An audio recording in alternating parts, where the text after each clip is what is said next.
Welcome to another deep dive, where we take a stack of information and get right to the most important insights, giving you the shortcut to being well-informed. Mm-hmm. Today, we're diving into the NBA, specifically for you, the casual fan who wants to know what's really happening beyond the headlines. Exactly. And we've got a fascinating collection of analyses today. We're looking at team rebuilds, player expectations, even big retirements, and that complex dance in the Eastern Conference's middle tier. Yeah, that messy middle. Right. Our mission is to unpack all this, give you the surprising facts and the key takeaways, without the usual information overload. Okay, so if you're ready to jump into some of the most talked about storylines and maybe some hidden gems in the NBA right now, let's get into it. Let's do it. We'll start by checking in with a team trying to find its footing with a promising young core, the Detroit Pistons. Oh, the Pistons. Their off-season reports gave them, a C or C-plus grade, basically saying any real jump in wins this year is all on their young talent. Yeah, that's the narrative. So what exactly needs to happen with this core for them to actually take that next step? Well, this raises a really important question, right? How many of these young guys need to make a significant leap, and just how big do those leaps need to be? Okay. Because historically, expecting every young player to make a big jump in the same offseason, that's highly unrealistic. You can probably bank on one, maybe two if you're really lucky. Right, that makes sense. Temper expectations a bit. So, okay, let's unpack this. Who are the key names we're watching and what specifically needs to improve? Okay, first up is Ausar Thompson. Yeah. The immediate focus is really building on his defensive impact from last season. Which was impressive. It was. If he's healthy all year, playing regular minutes, their defense should be strong when he's out there. Mm-hmm. But for a real team jump, he needs to improve offensively, like as a playmaker, a secondary creator. Gotcha. And Jaden Ivey, what's his role in this? Ivey, well, he needs to become a legitimate second option on offense. And it's not just about scoring, say, 17 points a game. Which a lot of guys do. Exactly. Like 71 players did that last year. It's about elite efficiency, particularly at the rim. If he can keep that three-point percentage around, say, 37–38%. Making him a real threat. Yeah, a consistent threat from deep and significantly improve his finishing near the basket, that would dramatically boost their half-court offense. And that's currently a major weakness for them. That consistency sounds like it could be a game changer. Okay, what about the big man, Jalen Duren? For Duren, his path is clear. Become a legitimate defensive anchor. So the defense doesn't just collapse when Thompson's off the floor. Precisely. Now, our sources suggest this is still kind of far away for him right now. So it indicates it's more of a longer-term development project for Duren. Okay, so patience needed there. Yeah. And rounding out this young core, Holland, what's the expectation for him? Holland, yeah. He needs to become a legitimate two-way player. And crucially, an efficient scorer from the wing position. Okay. What's kind of promising here is his jump shot is considered closer to developing than Ausar's or Duren's. There's potential there for him to shoot maybe 36–37% from three. And what's really fascinating here is the synergy, or maybe the lack of it, among these young guys. Yeah. Particularly Holland, Thompson, and Duren. Right. They played only 40 minutes together last season, total, which really indicates a struggle. Probably because none are consistent shooters. That spacing issue. Exactly. A stretch five, a center who can shoot threes, is seen as pretty crucial to allow Ron and Ausar to play together effectively. For that trio to really work, Ron developing that consistent jumper is absolutely key. So given these individual needs and, like you said, the tricky fit, does the organization have to figure out if these guys can fit together right now, or do they have more time? Not immediately, no. While there's definitely a desire within the organization to see Ron and Ausar play more minutes together. Especially if Ron's shot comes along. Right, especially then. But the decision on whether that core trio, Holland, Thompson, Duren, can truly coexist long-term, that doesn't need to be answered this year, or even next year, probably. Okay. The real pressure, the time to make tough decisions on contracts and fit, that's likely 2 years away. Yeah. Maybe by the 2026-27 season. So they've got some breathing room, but yeah, that deadline is out there.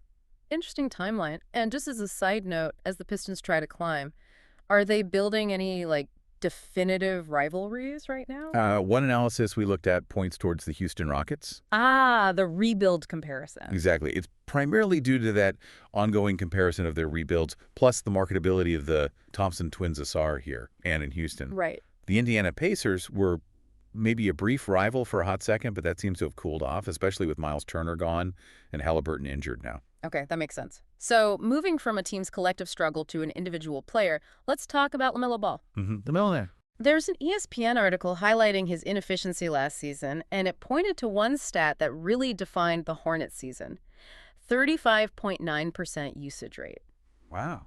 Meaning he was involved in nearly 36% of their plays when he was on the court. That's incredibly high, isn't it? No, absolutely. Yeah. That usage rate was league leading, and it was the 23rd highest single-season mark ever recorded in the NBA. Ever. Yeah. Yeah.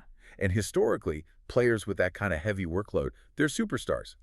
Like 19 of the 22 players ahead of LaMelo on that list made an all-NBA team that season. So basically recognized as the league's elite. Right. The exceptions cited were DeMarcus Cousins, Jermaine O'Neal, who had a suspension, and Michael Jordan in his first Wizards season. Not exactly a list associated with winning contexts in those specific years. Okay, yeah, that's telling. And here's where it gets really interesting, maybe even a bit concerning. The article suggests that even if LaMelo had played enough games to qualify his player efficiency rating, the PER, Right, the per-minute production metric. it was the worst for any player with a 35% plus usage rate in NBA history. Oof, that's rough. It really raises a critical question, doesn't it? Is he still a franchise player? Or is he more of a, ball-dominant entertainer who maybe doesn't consistently contribute to winning? LaMelo's such a complicated player to analyze Mm. because he truly does things that, 95% of players just can't do. His vision, his passing, they give his team tremendous advantages sometimes. Right, the highlight plays are incredible. They are. But he can also make those back-breaking turnovers. He can foul out. He can generally mismanage games, which leads to significant losses, especially when he has such a high usage rate. So the inefficiency combined with that huge responsibility, it's a problem. It's a real dilemma for the Hornets, yeah. So what's the path forward then for him and for the Hornets to try and turn this around? Well, the focus for the coaching staff and for LaMelo himself, it really should be twofold. First, they've got to surround him with more efficient shot makers. Guys who can take some of that offensive burden off him. Okay, lessen the need for him to do everything. Exactly. And second, LaMelo needs to work on his own game. He has to find a way to balance out those extreme highs and lows in his play. Consistency. Yeah. And his assist-to-usage ratio is a key metric to watch here. It was at its lowest last year, 1.05, which put him only in the 40th percentile league-wide. That's way down from earlier in his career. Mm-hmm. Now, while the team was plus 11 better offensively with him on the floor last season, you have to remember that was also a team just decimated by injuries, really devoid of talent around him. Good context. Right. So for the Hornets to be successful long-term, a player paid LaMelo's kind of salary. He really needs to be consistently in that All-NBA conversation. That's the standard. Makes sense. Sticking with the Hornets for a moment, let's discuss Tidjane Salaün. He was the 6th overall pick in his draft, but wasn't even in the top 20 of a recent redraft exercise. What's the story there? How does a lottery pick see his stock drop so fast? Yeah. Salaün's an interesting case. His rookie season, for a 6th overall pick, it didn't really yield those typical immediate results you might hope for. Okay. He only got significant minutes later in the season, mostly because of injuries to others. And frankly, a lot of it was bad, according to one source. Ouch. Though, to be fair, he did show improvement. The game seemed to slow down for him in that last quarter of the season. Especially his passing on fast breaks looked better. Okay, so some positive signs. But the source argues redrafts are tricky. Still, for a 6th pick, is patience until year 3 really an acceptable outlook? Shouldn't you expect more immediate flashes? That's a fair question, definitely. And while he probably wouldn't go 6th overall in a redraft today, you could argue a GM might still, pick a flyer on him later because of those raw physical gifts and the perceived upside. Potential trap. Kind of. He wasn't really expected to hit the ground running. Plus, the Hornets had a really weak center position, and Salaün was sometimes played out of position because of that. Context matters there too. It does. And this tricky redraft situation for Salaün, it isn't just about him. It maybe spotlights a bigger trend in today's draft, where teams are betting so heavily on unproven upside, maybe sometimes at the expense of more immediate, solid impact. Interesting point. So the overall sentiment seems to be that patience is needed, possibly until year 3, to really see the fruits, as they say, of this pick. One analysis suggested that while maybe other players like Bailey's look promising now, taking Salaün was still a pretty good gamble in a draft where it was a lot of question marks. Okay, a gamble they hope pays off. And speaking of raw talent for Charlotte, the sources also bring up Moussa Diabate. What's his situation? How does he fit in? Diabate. Mm-hmm. So he was recently cut from the French national team, but then interestingly, he declined an invitation to rejoin after someone else got injured. Oh, why? He chose to focus solely on his upcoming NBA season with the Hornets. And that dedication, that focus, was highly praised by the I source. can see why. Ivey is described as this rabid rebounder and shot blocker who runs the floor incredibly well. He makes up for maybe some size deficiencies at center with just pure energy and activity. Okay. And while the Hornets are noted for having one of the league's, frankly, worst center rotations, Ivey is seen as potentially their best immediate option right now. Really? Their best option. For the moment, yeah. He's expected to have a significant regular season role. Probably not as the long-term starting center for a contending playoff team, but definitely a key rotation piece. And he's reportedly focused on improving his offensive postgame too, which is crucial. All right, let's switch gears then. Head out to the Pacific Northwest, the Portland Trail Blazers. They made some pretty interesting offseason moves. Brought in rookie Yong Hansen, veteran Jrue Holiday, and even re-signed Damian Lillard. Yeah, a lot happening there. Did they actually improve this year? Or is it maybe a more complicated picture than that? It's definitely a mixed bag, and our sources highlight some different perspectives on this. Let's break it down piece by piece. Yong Hansen, the rookie, he's intriguing. His summer league showed really impressive passing, like genuine spatial awareness, good vision, and clean offensive footwork. Right. But he struggled to score directly. Scouts noted he still needs to adjust to the NBA style, the physicality. He's probably looking at maybe 15, 18 minutes a game as a backup center. Seems competitive, coachable, though. Okay, potential there. Then there's Jrue Holiday, acquired for Ant Simons. The Blazers were apparently adamant they wouldn't just flip him. They wanted that veteran tone setter. Yeah, and Holiday's an all-timer defensively. You could argue maybe the best guard defender of his generation. Yeah. His IQ, even as athleticism naturally wanes a bit, will compensate. He's expected to guard 2s and 3s. I mean, his resume is incredible. Future Hall of Famer. Oh, yeah. 2-time champ, 6 all-defense selections, meaning one of the league's best defenders, 6 times Olympic gold. But the contract. Right, that's the concern, paying him $37 million at age 37. Mm. And was adding another elite defender really addressing their primary need? Or was it just strengthening an area where they were already okay? That's definitely a point of contention among observers. A fair question. And finally, Damian Lillard. Re-signing him, okay, selfishly for the team's appeal, the buzz, it makes sense. But pure basketball-wise. From a basketball perspective, Yeah. look, if he returns at even, say, 70% of his former self, scoring maybe 23.6 assists, 4 rebounds, he can still be a scorer who bends the defense. Creates opportunities for others. Exactly. And the team's construction now, with these defensive-minded wings, it seems designed specifically to cover his defensive deficiencies. His contract also has a slight dip in salary in year 2, which gives them a little flexibility down the road. Okay, so with these moves, the veteran, the rookie, bringing Dame back, what does it signal about the Blazers' long-term vision? Does this feel like they're accelerating their timeline? That's the big question, isn't it? The sources indicate these moves, especially the Lillard re-signing. Yeah. Yeah, they seem to accelerate the timeline. The focus looks like it's shifting towards being good, maybe really good, in the 2026-27 season. And that's potentially problematic. It's seen by some as potentially problematic, yes, because age is always a factor in the NBA. This path could lead to that kind of messy middle if the young players improve, but the older stars, like Holiday and Lillard, start to decline significantly. The overall vision, the timeline for the franchise, it definitely remains a point of debate. All right, let's zoom out then. The Eastern Conference.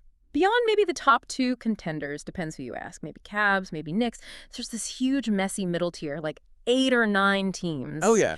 It feels like a high-stakes poker game where half the players might be bluffing, half have a decent hand, but nobody really knows who's going to fold first. That's the East's middle. How do we even start to navigate this chaos? It's honestly one of the hardest sections of the league to power rank right now. Because, like you said, every single team has these glaring strengths, but also major weaknesses. And often it's all tied to injuries or potential injuries. Right.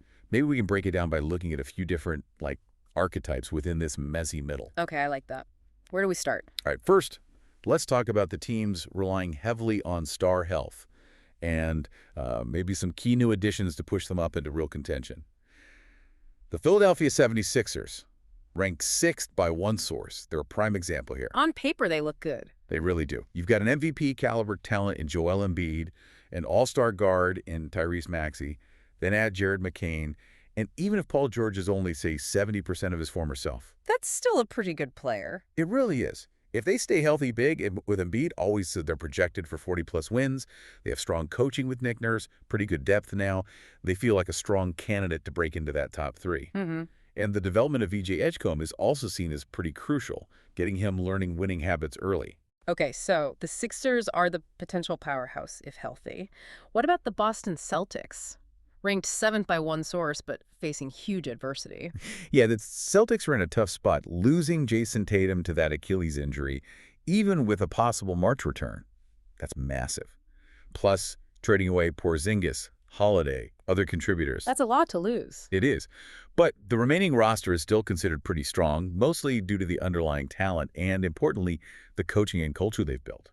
So while a fall-off is definitely possible, maybe even likely, the expectation is they can still remain competitive. It's kind of a testament to their foundation. Interesting. Okay, next archetype. Maybe teams that seem to consistently underperform what we expect. Perfect transition to the Atlanta Hawks. They're polarizing, to say the least. Trae Young obviously shows flashes of individual greatness, but it just hasn't translated to consistent team success, has it? Not really, no. They've tried building around him, adding defensive wings, athleticism, but they just seem to consistently disappoint. Finished 40-42 last season in what was seen as a weaker conference then. They just feel like a team that often fails to reach expectations, leaving everyone scratching their heads. Okay, the underachievers. What about the flip side?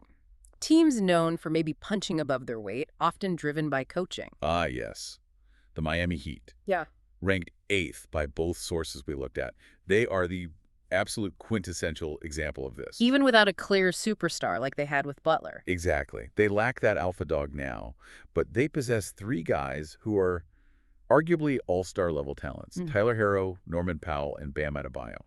One source even described Andrew Wiggins as maybe the 4th best player in their ideal starting lineup. Wow, depth. Yeah, they're considered deeper than people might think. Guys like Kill Ware showed flashes, new additions like Simone Fontecchio, Jaime Laquez fit their mold, and of course with Eric Spoelstra coaching. That's the X factor. Huge X factor. They have strong continuity, a clear identity. They are absolutely the team that no other top Eastern Conference contender wants to face in the play-in tournament, even if they seem kind of stuck maybe in that 7 to 9 seed range. Okay. The well-coached overachievers, what's the last category? Teams with just big question marks. Yeah, teams whose fate really hinges on a few key variables. The Milwaukee Bucks, ranked 9th or 10th, depending on the source, fit perfectly here. They are really hard to predict this year. Especially after losing Dame. Right, especially after the departure of Damian Lillard, who, interestingly, some sources saw as maybe part of the problem even when he was actually there last season. They lack a true lead guard now.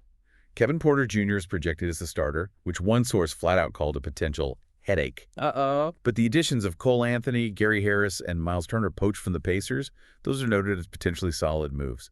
And you still have Giannis. Can't forget Giannis. Never. As an MVP, he's expected to carry the team.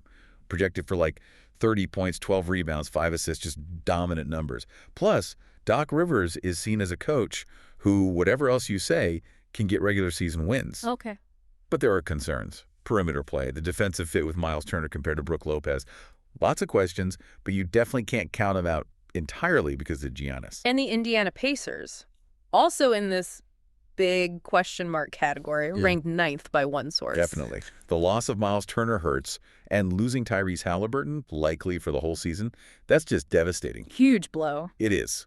However, there's still a lot of trust in Rick Carlisle and that up-tempo, team-oriented system they run. This is seen as a massive opportunity now for Andrew Nembhard and Pascal Siakam to really step up. They have to. They have to. Indiana plays a true team brand of basketball, and they could surprise people. Carlisle is known for getting the absolute most out of his groups. Makes you wonder if they can replicate some of last year's magic, really relying on the system over individual stars. A team to watch for sure. Any others in this messy middle worth mentioning? One final team maybe just to keep an eye on. The Toronto Raptors, ranked 10th by one source. Despite only winning 30 games last season, 9 fewer than the Bulls. One analysis predicts a potential flip in their fortunes. Really? Yeah. Why? Key players like Scotty Barnes, R.J. Barrett, Manu Quickly, they're expected to form a core that's maybe much better than people realize, though big questions remain about the coaching and if they can truly harness all that talent consistently. Okay, a potential dark horse. Fascinating stuff across that whole tier. Finally, let's turn our attention to a retirement.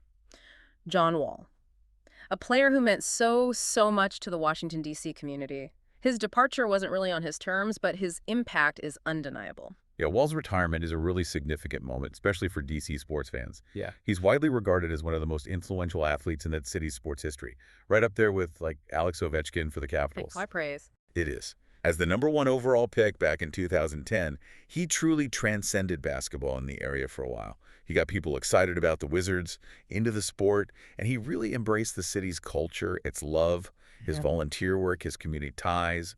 Incredibly impactful. He built real relationships there, cementing his status way beyond just the basketball court. And what about his on-court legacy? What made him so special to watch during his prime? Oh, on the court, he was electric.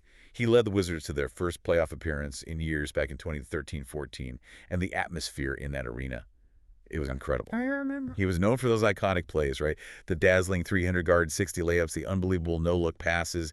Even his rookie Dogie celebration became famous. Yeah, Geiki. At his peak, he was legitimately considered a top 3 point guard in the East, a true force.